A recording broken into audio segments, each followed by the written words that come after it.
আলহামদুলিল্লাহ সালাতাম আলা মান নবী আবাদ।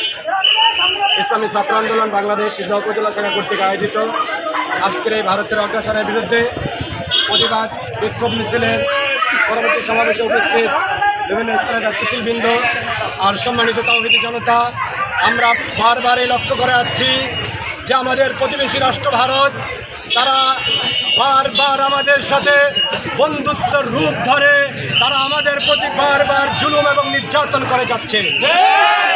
দেখতে পাচ্ছি বিগত আওয়ামী লীগ সরকারের শাসন আমলে তারা 16 বছর পর্যন্ত শাসন করে বাংলাদেশের মানুষকে ভারতের কাছে জিম্মি করে রেখেছে।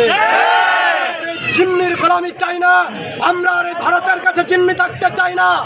আমরা যেভাবে আওয়ামী লীগ সরকারকে প্রতিহত করেছি, এদেশের ছাত্র সমাজ, এদেশের তাওহীদি জনতা, ইসলামী আন্দোলন বাংলাদেশের নেতৃবৃন্দ সহ যেভাবে আওয়ামী সরকারকে প্রতিহত করেছে, আমরা বিশ্বাস রাখি যে ভারতের আগ্রাসনের বিরুদ্ধে আমরা বাংলার আপামর জনসাধারণ যখন ঐক্যবদ্ধ আন্দোলন গড়ে তুলব, তখন ভারত আমাদের কাছে মাথা নত করতে বাধ্য হবে।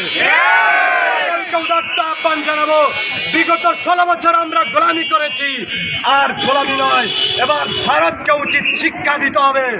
আমাদের নায়েবে আমিরুল মুজাহিদিন আরো 4 থেকে 5 বছর আগেই একথা স্পষ্টভাবে বলেছিল যে ভারত আমাদেরকে বারবার পানি ছেড়ে বাংলাদেশের জনগণকে পানি দিয়ে তারা চুবিয়ে মারতেছে।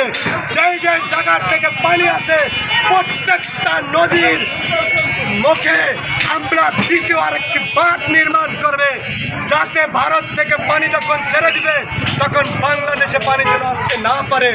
ভারতের যখন পানি প্রয়োজন হবে তখন ভারত যেন পানি না পায়, তখন ভারত বাংলাদেশের কাছে মাথা নত করতে বাধ্য হবে।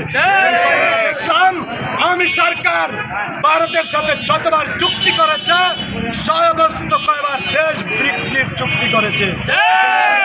বর্তমান অন্তর্বর্তীকালীন সরকারের কাছে উদাত্ত আহ্বান জানাবো যে আমরা ভারতের বিরুদ্ধে বাংলাদেশের জনগণের এটাই তামান্না, এটাই আকাঙ্ক্ষা যে আমরা ঐক্যবদ্ধভাবে ভারতের বিরুদ্ধে আন্তর্জাতিক আদালতে মামলা করা হবে এবং বাংলাদেশের জনগণ বাংলাদেশের নদীর বুকে আমরা দ্বিতীয় আরেকটি বাঁধ নির্মাণ করবে, তাতে বাংলাদেশের জনগণ সর্বোচ্চ সহযোগিতা করবে ইনশাআল্লাহ।